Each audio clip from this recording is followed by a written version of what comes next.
ഓം ശ്രീ ഗുരുഭ്യോ നമ. യുവാവായ ഒരു വിദേശ സാധകൻ കുറെ കാലം കഴിഞ്ഞപ്പോൾ വിവാഹം കഴിക്കണമെന്ന് ആഗ്രഹമായി. അമ്മ അനുവദിച്ചു. അദ്ദേഹം തനിക്ക് പറ്റിയ ഒരു കൂട്ടുകാരിയെ തിരയാൻ തുടങ്ങി. ഒടുവിൽ രണ്ടുപേരെ കണ്ടെത്താൻ സാധിച്ചെങ്കിലും വിവാഹം നടന്നില്ല.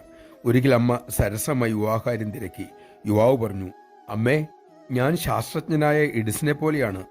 അദ്ദേഹം ബൾബ് കണ്ടുപിടിക്കാനുള്ള ശ്രമത്തിൽ 2000-ാമത്തെ പരിശ്രമത്തിലാണ് വിജയിച്ചത്. എനിക്ക് 2 പരാജയമല്ലേ അമ്മയുണ്ടായിട്ടുള്ളൂ. ഇനിയും 1998 വർഷങ്ങൾ ബാക്കിയുണ്ട്. അമ്മ ഉടൻ തന്നെ ഇങ്ങനെ പ്രതികരിച്ചു, ആ താരതമ്യം ശരിയല്ല മോനെ. എഡിസൺ ആ ശ്രമമൊക്കെ ചെയ്തത് മാനവരാശിയുടെ പ്രയോജനത്തിന് വേണ്ടി. പക്ഷെ മോൻ ഏർപ്പെടുന്നത് അതിനു വേണ്ടിയിട്ടല്ലല്ലോ. പിന്നീട് അമ്മ ആശ്വസിപ്പിക്കും വിധം പറഞ്ഞു, ഇനി നീ കാണുന്ന പെൺകുട്ടിയെ വിവാഹം കഴിക്കും. അത് അങ്ങനെ തന്നെ സംഭവിക്കുകയും ചെയ്തു. നമഃശിവായ. കർമ്മത്തിന് പിന്നിലെ മനോഭാവമാണ് പ്രധാനം. അമ്മയ്ക്ക് തൃപ്തിയാകും വിധം ഓരോ കർമ്മങ്ങൾ ചെയ്യാൻ നമുക്ക് സാധിക്കട്ടെ.